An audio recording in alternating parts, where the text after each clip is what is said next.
Good morning from Satopanth lake. बहुत cold atmosphere है।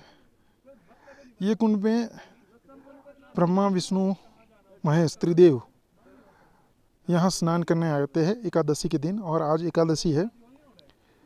हमारा इतना सौभाग्य है कि हम एकादशी के दिन यहाँ सतोपंत लेक में आए, स्नान किया।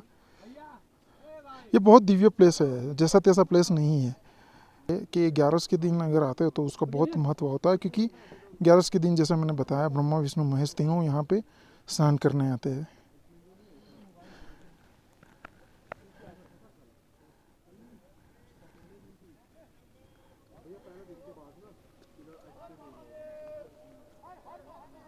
हर हर महादेव। मेरा धन भाग्य है कि मैं यहाँ तक आया। रास्ता बहुत कठिन है, हमारे ऊपर नहीं है, सब ऊपर वाले की कृपा है, तभी आप आ सकते हो यहाँ, वरना आना इम्पॉसिबल है यहाँ पे।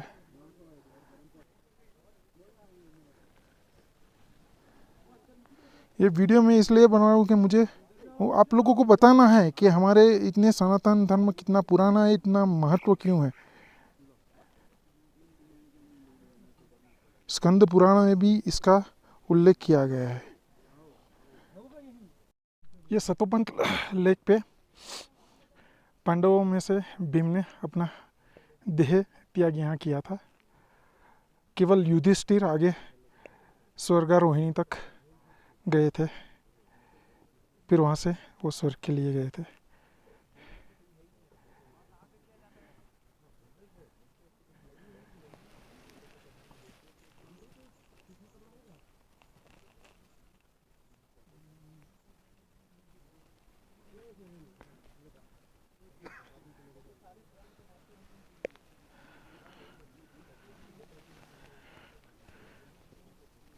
पंत के इस दिव्य स्थान पर हार्दिक स्वागत एवं अभिनंदन। सभी के लिए एक स्पेशल ताली का जी कि आप सभी लोग यहाँ आए, और सौभाग्य की बात है कि आप एकादशी के पर्व पर यहाँ पहुँच रहे हैं। ये अपने आप में एक बहुत भाग्यशाली बात है, और संतों का सानिध्य मिले ये और भी बड़ा सौभाग्य है। मैं आपको यात्रा के स्टार्टिंग पॉइंट से लेके आता हूँ। सबसे पहले आप लोगों ने माता मूर्ति जी के दर्शन किए होंगे। माता मूर्ति जी वह देवी हैं जिन्होंने अपने गर्भ से नर और नारायण जी का प्रकट्य किया था। नर और नारायण जी की जो माता है, माता मूर्ति जी, और मूर्ति जी के सामने वसुधारा, अगर आपने देखा होगा, धर्मराज जो मूर्ति देवी जी के पति हैं, और उन दोनों के जो पुत्र हैं वो नर और नारायण जी हैं। पहला पड़ाव हमारा माता मूर्ति से होता है। सेकंड होता है हमारा लक्ष्मी वन। लक्ष्मी वन वो दिव्य स्थान है जहां पर साक्षात नारायण जी ने एक दिन तप किया था। एक दिन तप के उपरांत के बाद वहां पर स्वयं लक्ष्मी जी भोजपत्र के रूप में प्रकट हुई थी, क्योंकि वहां बहुत सारे ग्लेशियर वगैरह, तूफान, बर्फबारी हो रही थी, तो माता लक्ष्मी स्वयं प्रकट हो गई थी। वो दिव्य स्थान है। और 5 पांडवों में सबसे पहला भाई नकुल उस स्थान पर आकर अपना देह त्यागता है, क्योंकि ये पूरी कथा जो है वो 5 पांडवों से रिलेटिव है, क्योंकि उन्हीं की वजह से इतने हम धर्मशास्त्र जो भी है कि उन्होंने हमें सिखाया है। हर जगह जहां भी आप जाओगे वहां पांडवों को आप जरूर पाओगे, क्योंकि उन्होंने हमें भगवत प्राप्ति की बहुत ज्ञान या शक्ति दिखाई है। तो जब पांडव पूरा भारत भ्रमण करने के पश्चात, अनेकों ब्रह्म हत्या के पाप लगने के पश्चात वो इस दिव्य स्थान पर आए। लास्ट अंतिम पड़ाव उनका यही था। तो सबसे पहले लक्ष्मी वन पे आए 5 पांडव। द्रौपदी जी भीमकुल पे ही उन्होंने अपना देह त्याग लिया था। तत्पश्चात लक्ष्मी वन पे आके नकुल जी अपना अपना प्राण त्याग लिया। फिर धीरे धीरे सभी पांडव आगे बढ़े, और आगे बढ़ते बढ़ते हुए सहस्त्र धारा पहुंचे। सहस्त्र धारा हजारों धाराओं का स्रोत है, जहाँ पे हजारों धारा आती है। तो उसी जगह पे सहदेव जी ने भी अपना प्राण त्यागा था। वो किस लिए त्यागा था? क्योंकि हर एक को अपने पे घमंड था। अगर कोई सत्य होता, जैसे युधिष्ठिर जी थे, तो वो शरीर के साथ स्वर्ग जाते, लेकिन हर किसी को अपने पे गुरूर था, इसलिए वो एक एक करके हर स्थान पर देह त्यागते रहे। तत्पश्चात आगे बढ़ते बढ़ते चक्र तीर्थ पर अर्जुन जी ने अपने प्राण त्यागे। हालांकि चक्र तीर्थ अपने आप में एक बहुत दिव्य स्थल है, साक्षात भगवान जी का नारायण चक्र कहते हैं, वहां पे उसका विसर्जन हुआ था। तो वहीं पे वो सुदर्शन चक्र कहते हैं। बहुत पॉजिटिव एनर्जी है चक्र तीर्थ में, बहुत भयंकर। उसकी अभी हम आपको हिस्ट्री बताएंगे। तत्पश्चात वहां पे अर्जुन जी ने अपने प्राण त्यागे थे और प्रत्येक पांडवों से कहा गया था जो भी पांडव गिरेगा तो किसी ने पीछे मुड़ के उसकी हेल्प मतलब मदद नहीं करनी है। वो गिर गया तो समझो उसका उद्धार हो गया है, तो उसको किसी ने पलट के भी नहीं देखना है। तो जैसे एक एक करके सब देह त्यागते रहे तो धीरे धीरे सब आगे बढ़ते रहे, क्योंकि उनका मार्ग आगे की ओर था। तो तत्पश्चात सतोपंथ पे भीम जी आए तो उन्होंने अपना प्राण यहीं पे त्याग लिया। अब कथा शुरुआत होती है यहाँ से। तो यहाँ पे आते ही सत्यपथ, इसका रियल नेम है सत्यपथ। सतोपंथ अपडेटेड नाम है कि लोगों ने थोड़ा सा, होता है ना कि पुराने नाम थोड़ा सा लोग बोलते बोलते किसी को बोलना नहीं आए तो सतोपंथ बोल दिया। रियल नेम सत्यपथ, सत्य की ओर जाने वाला पथ, इसका नाम सत्यपथ इसीलिए कहा गया है। और एकादशी के दिन, मैं नहीं कहता हूँ, ये शास्त्र कहता है, स्कंद पुराण कहता है कि साक्षात एकादशी के दिन ब्रह्मा विष्णु महेश जी इस दिव्य स्थान पर आके स्नान ध्यान करते हैं। तत्पश्चात स्नान करने के बाद फिर अपने वैकुंठ लोग जहाँ जहाँ प्रभु का निवास स्थान है वहां जाते हैं।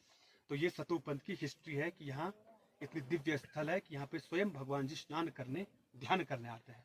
तत्पश्चात यहाँ से 3 और कुंड है, चंद्र कुंड, सूर्य कुंड और विष्णु कुंड। ये 3 कुंड और यहाँ से आगे बढ़ते हैं 3 किलोमीटर, 6 किलोमीटर, 8 किलोमीटर पे एक कुंड और पड़ते हैं। तो चंद्र कुंड पे चंद्रमा ने नक्षत्रों के राजा बनने के लिए तप किया था। तत्पश्चात सूर्य कुंड आता है, सूर्य कुंड पे भी सूर्य देव ने तपस्या की थी। और साक्षात विष्णु कुंड तो अपने आप में एक महान वो है। तो यहाँ पे कहते हैं कि युधिष्ठिर जी की अंतिम परीक्षा ली गई थी इस दिव्य स्थान पे। यमराज जी स्वयं उस परीक्षा को लेने आए थे। वो परीक्षा क्या थी कि एक कुत्ते का पैर कटा हुआ था और उसके पैर पे लग गए कीड़े। तत्पश्चात युधिष्ठिर जी को बोला गया कि बिना मारे इन कीड़ों को निकालना है। अगर वो उन कीड़ों को मारते पाप हो जाता तो वो शरीर के साथ स्वर्ग नहीं जा पाते, वो भी पाप में गिना जाता, किसी को मारना भी पाप है। तो क्या हुआ कि युधिष्ठिर जी सोच में पड़ गया क्या किया जाए। तत्पश्चात अब तो वो साक्षात धर्म के देव हैं, धर्म के पुत्र हैं वो। तो उन्होंने क्या किया, अपनी जंगा चीरी और जो कीड़े थे वहां पे अपना पैर लगाया और वो कीड़े इधर आ गए। तो तत्पश्चात वो उनका अंतिम परीक्षा ली गई थी विष्णु कुंड से थोड़ा पीछे। तो तत्पश्चात उनका जय जयकार के साथ समस्त देवी देवता हंस रूप में विराजमान सभी देवी देवता उनको यहाँ से स्वर्ग की ओर ले गए। एक कथा अनुसार जो आता है, कहते हैं कि एक दिन के लिए भगवान श्री रामचंद्र जी भी यहाँ आए थे और उनका गुफा है वहाँ, राम गुफा नाम से आज भी विख्यात है विष्णु कुंड के सामने। कहते हैं कि राम जी पे जब ब्रह्म हत्या का पाप लगा था तो पहला निवास हुआ था देवप्रयाग पे। आपने वहां पे देखा राम भगवान जी का एक सुंदर सा मतलब दिव्य मूर्ति है और मंदिर है। वो 108 दिव्य देश में आता है देवप्रयाग। अगर आप पढ़ोगे 108 दिव्य देश भगवान जी के आते हैं, विष्णु भगवान नारायण जी के 108 दिव्य देश में एक देवप्रयाग में है। तो वो रामनाथ भगवान जी का एक मंदिर है। एक दिन विश्राम करने के पश्चात यहाँ आए थे और तपस्या करके ब्रह्म हत्या के पाप से छूट गए थे।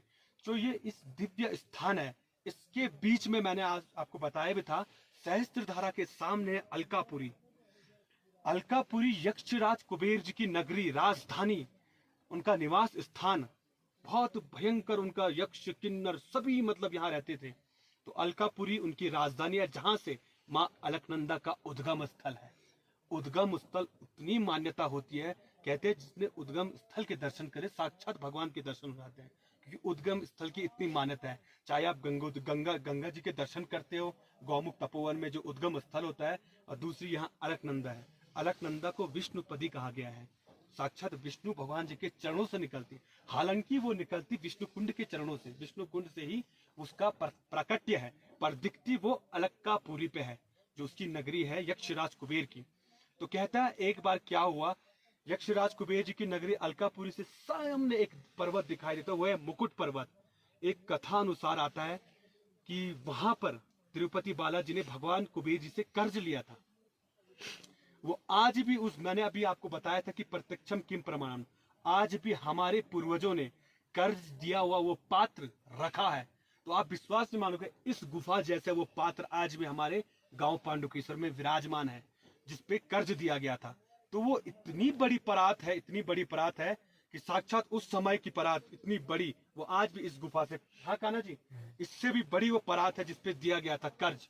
और कहते हैं वो कर्ज आज तक इतना बड़ा। देखो साक्षात बालाजी भगवान नारायण जी का स्वरूप है, पर एक लीला होती है, वो लीला रचने के लिए प्रभु वो करते हैं। कुबेर जी धन के देवता हैं। सब कहते हैं कि इतना धन कुबेर जी के पास है जितना धन किसी के पास नहीं है। तो धन के लिए बालाजी ने पद्मिनी में से स्वामी क्या कहा ना, पद्मावती, जो उनकी वाइफ वो है पत्नी है, उनसे शादी करने के लिए कर्ज लिया था। तो वो कर्ज कहते लोग आज तक इतना बढ़ गया, इतना बढ़ गया। तो साउथ के लोग इतना बद्रीनाथ में जब भी आता है इतना दान पुण्य वो करते हैं। वो कहते भैया हम पूछते भी है कि इतना आपका रीजन, वो कहते ये हमारे पूर्वजों द्वारा कहा गया है, जितना हो सके उतना कुबेर जी को अर्पण समर्पण कीजिएगा। और एक हमारे पद्मश्री एक कल्याण सिंह रावत जी हुए थे, उन्होंने हमें बताया था कि क्या होता है कि जब कुबेर की नगरी जो है उसमें एक बहुत बड़ा राज छुपा है। मेघदूत कालिदास की एक आपने वर्णन सुना होगा, मेघदूत, उसका जो सारांश है वो यहीं से लिया गया है, इस कुबेर जी की नगरी से। कुबेर जी के जो मेन सेनापति थे, यक्ष थे, तो उनकी कथा को महान कवि कालिदास इस तरह पिरोते हैं कि समस्त संसार जानता है कि वो आज कितनी बड़ी उसका विख्यात हो गया, वो कितना प्राकट्य हो गया उस चीज का। तो यही एक जीवन है। आप सत्य पथ की राह पे आए हैं और सतोपन जैसे दिव्य स्थान पे आए हैं। ये आप सबके कर्म है, ये कर्म ही है जो हमें आगे ले आता है। पैसा आज है नहीं है, मकान है जमीन है आज है कल नहीं है, लेकिन जो कर्म है वो हमेशा चलते रहेंगे। कर्म अगर सच्चा होगा तो कर्म कभी निष्फल नहीं होगा। वो कर्म कभी निष्फल नहीं होगा जो सच्चे मन से किया जाए, जो ज्ञान से किया जाए। ज्ञान रूपी कर्म करना इंसान का भाग्य होता है, और यही हम देख रहे हैं प्रत्यक्षम कृम प्रमाणम। तो साक्षात यहाँ पे स्वर्गारोहिणी एक प्लेस है, उसको पर्वत नहीं कहते हैं, वो रास्ता है स्वर्ग जाने का। तो यहाँ जो पर्वत मेन है एक स्वर्गारोहिणी हो गया, चौखंबा पीक कहते हैं। अगर मैं आपको माउंटेन की उसमें ले जाऊं तो उसको चौखंबा कहते हैं, 4 खंबे हैं पर्वत रूप में। वो हिमालय के किसी भी रेंज में देखोगे आप, वो खंबे दिखाई देंगे। उसी के सामने है बालाकुन। बालाकुन, बालाकुन के सामने मुकुट पर्वत है, और मुकुट पर्वत के ठीक अपोजिट में यहाँ पे नीलकंठ है। बद्रीनाथ से आपने नीलकंठ पर्वत देखो, अभी हम ठीक बद्रीनाथ के पीछे हैं, ठीक बद्रीनाथ के जस्ट पीछे हम नीलकंठ पर्वत पे हैं। और सामने यहाँ पे पार्वती पीक है, पार्वती पीक है। और इसी के ठीक पीछे आप, मैं स्वयं इस रास्ते पे गया हूँ, इसी के ठीक पीछे मधमेश्वर है। अगर आपने सुना होगा, पंच केदार में से एक मधमेश्वर है, तो वो ठीक इसी पार्वती पीक के पीछे है। हम इस चीज को स्वयं देख के आए हैं। और जितने भी यहाँ जुड़े हैं बद्रीनाथ केदारनाथ, कहते थे आदिकाल में एक पुजारी हुआ करता था जो बद्रीनाथ और केदारनाथ की साथ पूजा किया करता था। तो उसको इतना कम समय लगता था। अब आज के युग में मैं कहूँ तो कम से कम 30 दिन लगेंगे यहाँ से केदारनाथ पैदल यात्रा करने में। पर वो ब्राह्मण एक दिन में उस तपस्या को करके वहां का भोग लगा के यहाँ का भोग एक साथ करता था। किसी कारणवश कुछ भोग में कमी रह गई, कुछ हो गया, तो सामने नीलकंठ पर्वत है। उस पर्वत को स्वयं मैं जाके आया हूँ, और वहां एक ऐसा दिव्य पर्वत है, वहां आज भी फुटप्रिंट्स है, जो फुटप्रिंट होते हैं ना, वो आज भी हमने स्वयं देखे हैं। कभी समय मिलेगा तो मैं आपको व्हाट्सएप के माध्यम से वो फोटो भेजूंगा। एक विशाल पर्वत है, और कहते हैं कि एक स्वामी नारायण, आपने सुना होगा नीलकंठ वर्णी, तो वो व्यक्ति भी उस स्थान से आए थे।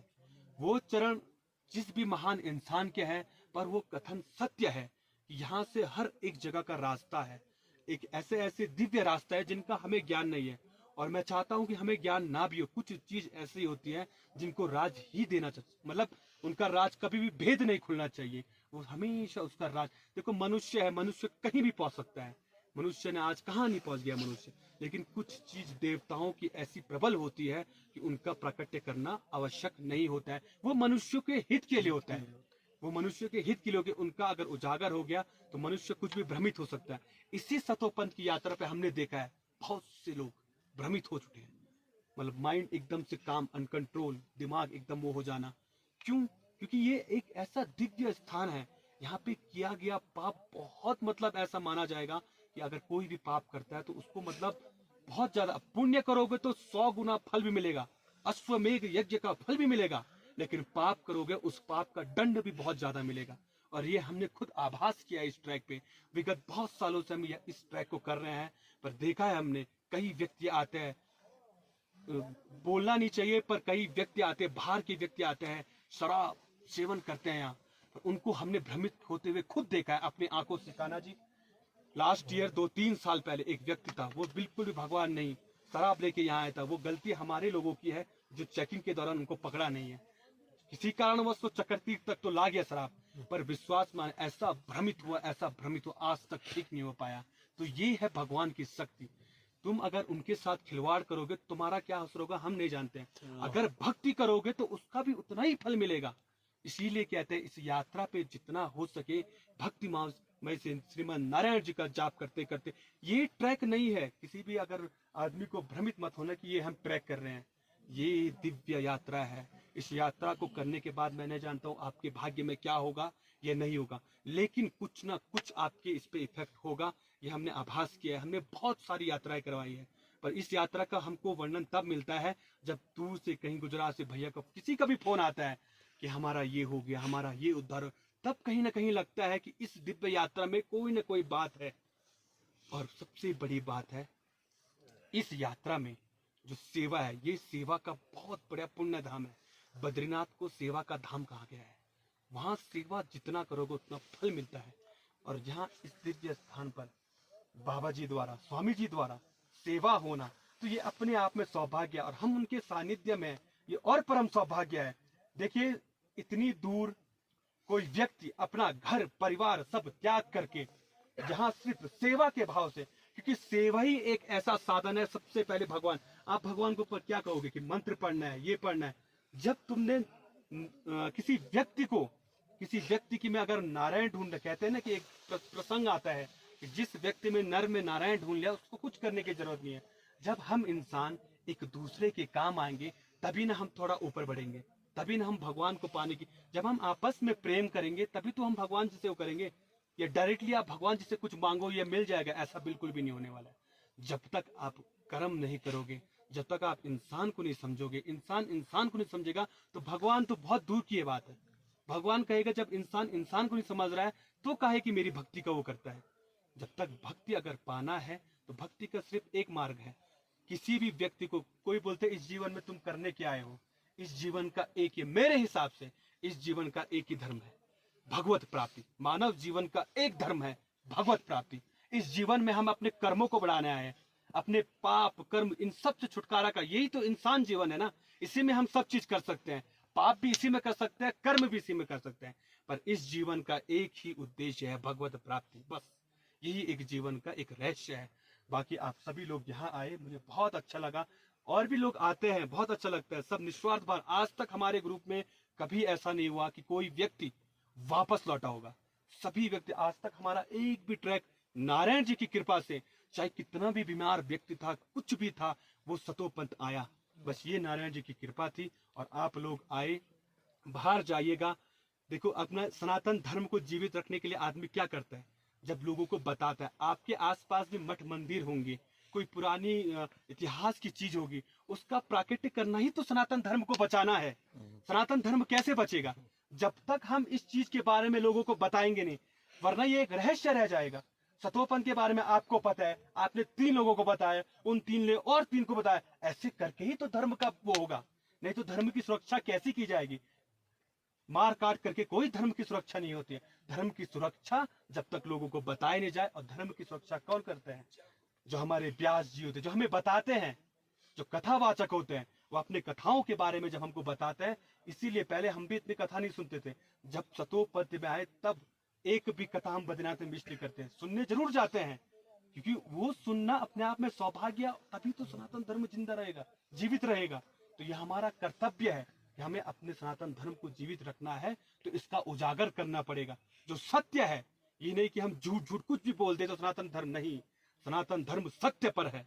और सत्य क्या है? ये जो आप देख रहे हैं, ये जो आप जगह देख रहे हैं। तो आप सभी से विनम्र निवेदन है, घर जाओगे तो इसका स्मरण जरूर करना। जीवन में इस यात्रा का स्मरण करके दूसरों को भी इस यात्रा के बारे में बताना, और उन सबको भी बताना कि वो दिव्य यात्रा करना। जीवन में एक बार जरूर इस दिव्य यात्रा को करना और अपने सनातन धर्म को जानना, बस। और जीवन में कुछ हो ना हो, पर अपने धर्म को पहचानो, यही हमारा सबसे बड़ा धर्म है। बोल भगवान बद्री विशाल की जय। कान्हा जी आइए। वासुदेवाय स्वाहा। ओम नमो भगवते वासुदेवाय स्वाहा। ओम नमो भगवते वासुदेवाय स्वाहा। अग्नि प्रज्वलित हो जाए। नहीं मैंने कर लिया અરે કપૂરની સર પડતી રહ્યું તો અમુક તો જે બાબાજીએ કપૂર નાખી એ બી નહીં હવાનું હા હવા આવી જોઈએ આમાં નહીં તો તમારે નીચેથી હવા ના આવે તો બી ના પ્રગટે ગમે તેટલું ઘી નાખો કપૂર નાખો सब चलेगा भगवान को जैसा ठीक